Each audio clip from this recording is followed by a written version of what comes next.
सपना एक नंबर की बिगड़ी औरत थी जिसने अपने समय में अपनी सास को बहुत परेशान किया था। इसलिए जब सपना का बेटा राहुल इस दुनिया में आता है तो उसकी सास उसे एक श्राप देती है। कलमोही, तूने तो मेरी नाक ही कटवा दी। तेरी जैसी बिगड़ी बहू ना किसी को ना दे भगवान। भगवान करे कि तुझे भी 5 बिगड़ी बहू मिले और तेरा बेटा उन 5 से परेशान रहे। सासू माँ, मेरी गलतियों की सजा मेरे बेटे को क्यों दे रही है? मेरा एक ही तो बेटा है, फिर भला मेरी 5 बहू कैसे, वो भी बिगड़ी? मैं इतनी भी बिगड़ी नहीं हूँ। वो तो वक्त बताएगा। जब तुझे तेरे एक इकलौते बेटे को ना 5 बहू मिलेगी ना, तब पता चलेगा। 25 साल बाद। सुमन बहन, इस बात को 25 साल हो गए जब मेरी सास ने मुझे श्राप दिया। उस दिन से मैं सुधर गई, पर अब वो श्राप पूरा होने का समय आ चुका है। अरे सपना, तू बेकार ही चिंता कर रही है। अब श्राप जैसी कोई चीज नहीं होती। ये सब तो कुछ भगवान के समय में होता था, अब किसी की जुबान नहीं लगती। पर मेरी सास की काली जुबान थी और उनकी जुबान लग चुकी है। मेरा बेटा शादी के लायक हो गया और मैंने पंडित जी से राहुल की कुंडली दिखाई तो उन्होंने भी कहा है कि राहुल की 5 बीवी होंगी। अरे तू बेकार ही परेशान हो रही है। चल मान लेते हैं ये सब सच है, पर बहू बिगड़ी आनी है या सुधरी, ये तो तेरे हाथ में है। क्या हुआ अगर तेरे बेटे की 5 लड़कियों से शादी होती है? क्या पता वो लड़कियां संस्कारी हो। और वैसे भी मेरी नजर में 5 बहनें हैं जो बहुत संस्कारी है। क्या तू सच बोल रही है? मेरी सास ने जो श्राप दिया था, क्या उसमें कुछ सुधार किया जा सकता है? हाँ बिल्कुल, अगर तू मेरी बताई हुई लड़कियों से अपने बेटे की शादी करा दे तो अब तू तो जानती है ना, तेरे बेटे की किस्मत में 5 बीवियों का दोष है। तो एक एक करके क्यों बहुएं लाना, तू एक बार में ही 5 बहुएं ले आ। अब सपना सुमन की बातों में आ जाती है और अपने इकलौते बेटे की शादी 5 बिगड़ी हुई लड़की नेहा, आरती, काजल, पूजा और दिशा से करवा देती है। सपना की बच्ची, तेरी सास ने जो तुझे श्राप दिया था वो तो सच होना ही था। तूने मेरी बहू को बिगड़ी कहा था ना, अब खुद संभाल अपनी 5 बिगड़ी बहू को जिसे तू संस्कारी समझती है। इस बात से अनजान सपना की उसके घर में 5 संस्कारी नहीं बल्कि 5 बिगड़ी हुई बहू आई हैं। वो अपनी 5 बहुओं का गृह प्रवेश करवाती है। मेरे घर की लक्ष्मी आ गई, अब मेरी चिंता खत्म हो गई। आओ बहू, तुम 5 एक एक करके इस कलश को गिराकर घर में आ जाओ। सपना के कहते ही सपना की 5 बहू सबसे पहले अपना घूंघट हटाती हैं और आंखों पर चश्मा लगाकर अपने बालों को खोल लेती हैं और शादी का लहंगा खोलकर अपने उल्टे पैर से कलश को लात मारती हैं, जो कलश सीधा सपना की तस्वीर पर जाकर गिरता है। सासू माँ, आप तो बहुत कूल हो, हम 5 बहनों की तरह। वैसे हम 5 को इस शादी के जोड़े में बहुत गर्मी लग रही है। हम 5 ज्यादा देर तक ना इस शादी वाले जोड़े में नहीं रह सकते, इसीलिए हमने अपना जुगाड़ ना पहले से ही देख रखा है। वैसे माँ जी, मेरा ना गला सूख रहा है। अब जल्दी से आप घर में डीजे चलाओ और शैंपेन की बोतलें खोलो। बहू, क्या तुम्हारे घर वालों ने तुम्हें यही संस्कार दिए हैं? अरे माँ, संस्कार नाम तो इनके कुत्ते का है। राहुल बेटा, तू भी अपनी बीवियों के साथ मिला हुआ है क्या? तुझे पहले से ही पता था तेरी बीवियां इतनी ज्यादा बिगड़ी हुई है? हाँ माँ, मुझे ये सब कुछ शादी से एक दिन पहले पता चला। मैंने सोचा कि पहले शादी न करूं, फिर मैंने सोचा मेरी किस्मत में तो यही लिखा है, आज नहीं तो कल मुझे अपनी 5 बिगड़ी हुई बीवी को झेलना ही है। इसलिए मैंने चुपचाप शादी कर ली। अब आप भी मेरे साथ अपनी 5 बिगड़ी बहू को संभालो, मैं चला सोने। इतनी बिगड़ी तो मैं भी नहीं थी अपने जमाने में। अपनी 5 बहुओं का असली रूप देखकर सपना का दिमाग घूम जाता है, तो वहीं उसकी 5 बहू घर में जाकर तेज आवाज में गाना चलाती है और हाथों में बोतल लेकर झूमती है। ऐसे ही कुछ दिन बीत जाते हैं और एक दिन सपना की 5 बहुएं जबरदस्ती राहुल से उसका क्रेडिट कार्ड ले लेती हैं और अपने दोस्तों को घर बुलाकर उन्हें पार्टी देती हैं। अरे यार, यहाँ तुम सब एंजॉय करो, खर्चे की फिक्र क्यों करती हो? हम 5 का एक ही पति है, इसलिए हम 5 को कोई प्रॉब्लम नहीं होनी चाहिए। वैसे भी हमारे पति का क्रेडिट और डेबिट दोनों ही हमारे पास है। और हमारी सास की भी चिंता मत करो, क्योंकि एक समय पर हमारी सास भी कुछ कम बिगड़ी नहीं थी, तभी तो हमारी दादी सास ने उन्हें इतना अच्छा श्राप दिया। मैं तो शुक्रिया अदा करती हूँ अपनी दादी सास का। अगर वो उन्हें श्राप ना देती तो हम 5 का किसी घर में बहू बनकर बस पाना बड़ा मुश्किल था। तुम्हारी तो चांदी ही चांदी है। मजा आ रहा है ना तुम 5 को? क्यों ना आज हम क्लब जाकर जुआ खेलें? कौन सा तुम्हारे पास पैसे की कमी है? क्या हो रहा है सब कुछ मेरे घर में? तुम 5 कहीं नहीं जाओगे। तुम पांचों को जो करना था तुमने किया, पर शादी के बाद मेरे घर में तुम पांचों की मनमानी नहीं चलेगी। सासू माँ, आप जानते हो आप हमें चाहकर भी नहीं रोक सकती, इसलिए साइड हटो। सपना की पांचों बहू अपनी सास को धक्के देकर अपने दोस्तों के साथ क्लब चली जाती है। ऐसे ही कुछ दिन बीत जाते हैं और समय के साथ सपना की पांचों बहू और भी ज्यादा बिगड़ जाती है। ऐसे ही एक दिन नेहा अपने साथ एक अनजान लड़के को घर लाती है। ये है मेरा घर और हम पांच बहनों का एक ही पति है, बेचारा अकेले हम पांचों को संभाल नहीं पा रहा है, इसलिए मैंने सोचा कि क्यों ना मैं तुम्हें अपने साथ रख लूं। वैसे भी एक हफ्ते में एक ही दिन मुझे टाइम होता है और मुझे तो हफ्तों के 7 दिन टाइम चाहिए। अगर तुम्हें मेरे साथ टाइम बिताना था तो तुम्हें मेरे साथ मेरे घर चलना चाहिए, अपने घर क्यों ले आई? अपनी बहू की बढ़ती बदतमीजी देखकर अब सपना बर्दाश्त नहीं कर पाती और नेहा को एक थप्पड़ लगाती है। बस बहुत कर ली तुम पांचों ने अपनी मनमानी। मेरा बेटा तुम पांचों को कुछ बोले या ना बोले, पर मैं तुम पांचों की बढ़ती बदतमीजी अब और बर्दाश्त नहीं कर सकती। सुमन ने ये मेरे साथ ठीक नहीं किया, मैंने गलती कर दी उस गिरी हुई औरत पर विश्वास करके। अरे ओ बुढ़िया, तेरी हिम्मत कैसी हुई मेरी बहन को थप्पड़ मारने की? भूल मत, तेरे किए की सजा तुझे खुद मिल रही है। और जब हमारा पति हमें कुछ नहीं कहता तो तू कौन होती है कहने वाली? इस तरह सपना की 5 बहुएं सपना को भला बुरा कहने लगती हैं, पर सपना हार नहीं मानती और उस लड़के को मारकर घर से बाहर कर देती है। ये बात नेहा को बर्दाश्त नहीं होती और वो जैसे ही सपना पर हाथ उठाने जाती है कि तभी वहां राहुल आ जाता है और नेहा का हाथ पकड़कर कहता है, मैं तुम पांचों को इसलिए नहीं रोकता था क्योंकि मैं जानता था कि मेरे रोकने का कोई फायदा नहीं होगा, क्योंकि तुम पांचों बिगड़ी लड़कियां नहीं सुधरोगी। पर आज तुम पांचों ने हद पार कर दी। तुम पांचों की हिम्मत कैसे हुई मेरी माँ पर हाथ उठाने की? तो अब तुम इस बुढ़िया के लिए हमसे लड़ोगे? भूलो मत, हम पांचों तुम्हारी ही बीवियां हैं। तुम 5 मेरी बीवियां थी पर अब नहीं हो। मेरी किस्मत में जो लिखा था वो हो चुका है। अब मैं तुम पांचों बिगड़ी औरतों के साथ नहीं रह सकता, इसलिए मैं तुम पांचों को एक साथ तलाक देता हूँ। अब तुम पांचों आजाद हो, तुम्हें जो करना है करो। इतना बोलकर राहुल उन पांचों से उनके सारे अधिकार छीन लेता है, साथ ही साथ अपना क्रेडिट और डेबिट कार्ड भी ले लेता है और उन पांचों को घर से धक्के मारकर निकाल देता है। जिसके बाद राहुल अकेले ही अपनी माँ के साथ अपनी आगे की जिंदगी जीता है और फिर कभी शादी नहीं करता। किशन एक किसान था और वो काफी गरीब था, पर फिर भी उसने कई सारी जमीनें किराए पर ली हुई थी और उन्हीं पर वो खेती किया करता था और फसल भी काफी अच्छी हो रही थी, जिस वजह से किशन की पत्नी राधा को भी उसकी मदद करवानी पड़ती है। ऐसे ही एक दिन, राधा, मुझे खेत पर जाने के लिए लेट हो रहा है। आज खेत में मुझे धान लगाना है। तुम दोपहर को मेरा खाना बनाकर खेत में ही ले आना। बस किशन जी, बहुत हुआ। अब मेरी बस की नहीं है खेत पर जाकर काम करना, ऑफिस से घर पर आकर काम करना, अंदर बाहर आगे पीछे हर समय मैं थक चुकी हूँ काम कर करके। अगर इतनी ही भूख लगे तो खुद आ जाना दोपहर में खाना खाने के लिए।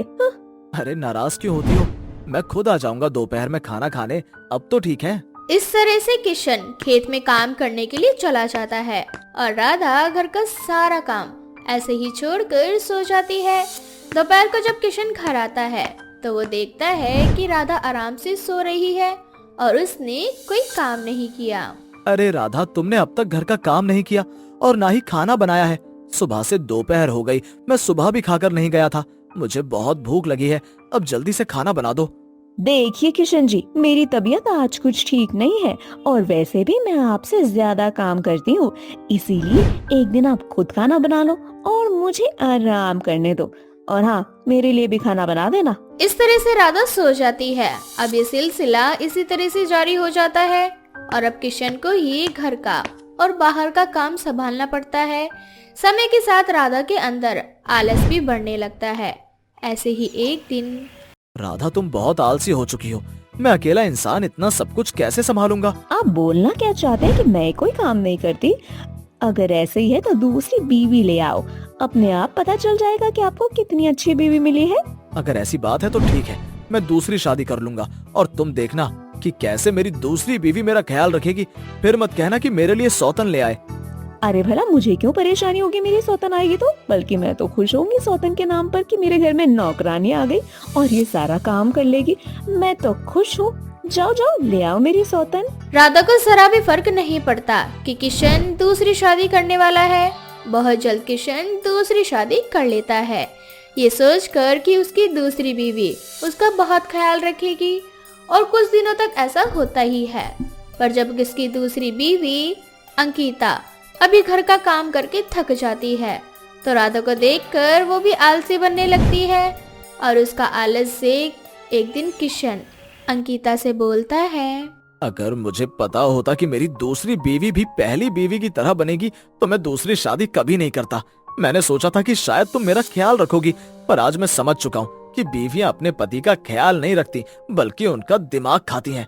इस तरह से किशन बिना कुछ खाए वहाँ से चला जाता है। अंकिता को किशन की ये बात बहुत बुरी लगती है और वो घर में बैठकर रोने लगती है। वहीं दूसरी ओर राधा आराम से सो रही होती है और रोती हुई अंकिता घर का सारा काम करती है। अंकिता काफी थक चुकी होती है।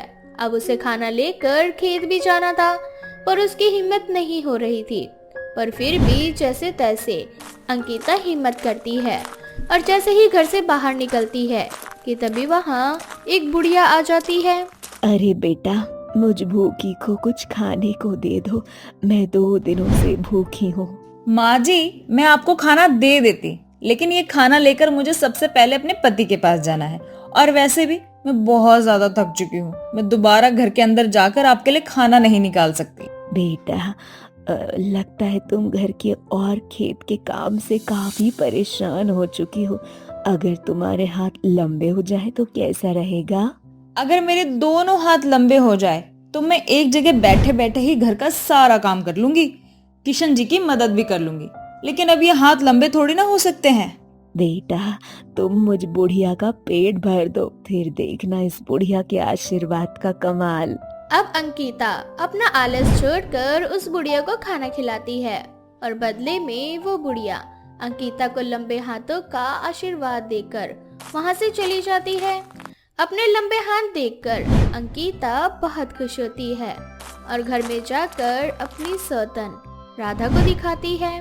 देख रही हो ना दीदी, मेरे लंबे हाथ। देखना, अब कभी भी किशन जी मुझसे नाराज नहीं होंगे और मैं एक जगह बैठे बैठे ही घर का सारा काम चुटकियों में कर लूंगी इन लंबे हाथों की मदद से।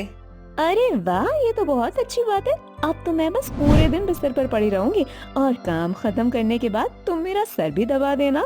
हाँ हाँ दीदी, अब तो मैं घर के सारे काम कर दिया करूंगी, आखिर मेरे हाथ लंबे जो हो चुके हैं। इस तरह से अंकिता अपने लंबे हाथों की मदद से घर का सारा काम कर लेती है और खुशी में अंकिता भूल जाती है कि वो किशन के लिए खाना नहीं लेकर गई। रात को जब किशन घर आता है तो वो चिल्लाने लगता है और जैसे ही अंकिता के लंबे हाथ देखता है उसकी बोलती बंद हो जाती है। क्या हुआ किशन जी, मेरी सौतन के लंबे हाथ देखकर आप डर गए क्या? अरे ये उस बुढ़िया के आशीर्वाद का कमाल है। अब देखो कैसे मेरी सौतन लंबे हाथों की मदद से सारे काम कर दिया करेगी। अब मुझे और मेरी सौतन को आपकी रोज की चिकचिकबाजी से छुट्टी मिलेगी। हाँ, अब होता भी बिल्कुल ऐसा ही है। अब अंकिता अपने लंबे हाथों की मदद से घर के सारे काम करती है और बहुत जल्द अंकिता को पता चलता है कि वो माँ बनने वाली है। राधा, देखो तुमने बहुत आराम कर लिया है, पर अब तुम्हारा फर्ज है कि तुम अपने लंबे हाथ वाली सौतन की मदद करो। अब वो माँ बनने वाली है, अब उसे आराम की जरूरत है। कुछ दिन तुम काम कर लेना। अरे किशन जी, इसकी कोई जरूरत नहीं है, मैं तो अपनी जगह बैठे बैठे ही घर का सारा काम कर लेती हूँ, इसीलिए आप दीदी को परेशान मत करो। दीदी और आप हमेशा की तरह आराम करो। इस तरह से हमेशा की तरह अंकिता बैठे बैठे अपने लंबे हाथों की मदद से सारा काम बड़े ही आराम से कर लेती है और देखते ही देखते 9 महीने बीत जाते हैं और अंकिता एक बहुत ही प्यारी बच्ची को जन्म देती है। पर लंबे हाथ होने की वजह से अंकिता अपनी बच्ची को ना तो दूध पिला पाती है ना ही गोद में लेकर खिला पाती है। किशन जी, दीदी देखो ना, लंबे हाथों की वजह से मैं अपनी बच्ची को सही से ना ही गोद ले पा रही हूँ और ना ही उसे दूध पिला पा रही हूँ। अगर इन लंबे हाथों की वजह से मेरी बच्ची दुख में रहेगी तो क्या फायदा इन हाथों का? मुझे नहीं चाहिए ऐसे लंबे हाथ। इस तरह से लाचार अंकिता अपने लंबे हाथों की वजह से अपनी बच्ची को सही से प्यार भी नहीं कर पाती और सारा प्यार उस बच्ची को राधा देती है। कुछ दिनों बाद वही बुढ़िया दोबारा किशन के घर आती है। उस बुढ़िया को देखते ही अंकिता फूट फूट कर रोने लगती है। अम्मा, मुझे लंबे हाथ नहीं चाहिए। इन लंबे हाथों की वजह से मैं अपना सारा काम तो कर लेती हूँ, लेकिन मैं अपनी बच्ची को बिल्कुल भी प्यार नहीं दे पा रही। लगता है अब तुम दोनों को समझ आ गया है कि आलस करना कितनी बुरी चीज है, और भगवान हमें जो देता है बहुत ही सोच समझ कर देता है। अगर उन्होंने हमें 2 हाथ दिए हैं तो इसके पीछे कारण है, कारण। पर कोई बात नहीं, तुम्हें अपनी गलती का एहसास हो गया और तुम दोनों ही अब आलस त्यागना चाहती हो। और अंकिता, तुम अपने पहले जैसे हाथ चाहती हो, इसीलिए मैं तुम्हें आशीर्वाद देती हूँ कि तुम्हारे हाथ फिर से पहले की तरह हो जाए। और मैं यही देखने के लिए आई थी कि तुम्हें अकल आई या नहीं। इस तरह से अंकिता के हाथ फिर से पहले की तरह हो जाते हैं और बुढ़िया वहाँ से चली जाती है। जिसके बाद राधा अपनी सौतन अंकिता के साथ मिलकर काम करने लगती है और वो दोनों अपना सारा आलस त्याग देती हैं।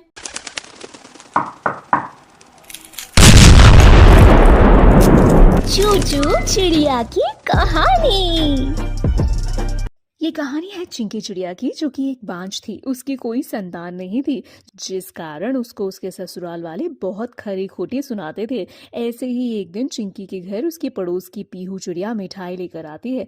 तभी मेनका कबूतरी, जो कि चिंकी की सास थी, वो पीहू से कहती है, अरे क्या बात है पीहू बहन, मिठाई किस खुशी में? अरे बहन, वो दरअसल बात यह है कि मेरी जो छोटी वाली नई बहू है ना, वो माँ बनने वाली है। इसी खुशी में मैं मिठाई बांट रही हूँ। अरे वाह, अभी तुम्हारी बहू की तो नई नई शादी हुई थी, शादी के कुछ ही महीनों बाद उसने खुशखबरी दे दी। ये होता है सौभाग्य।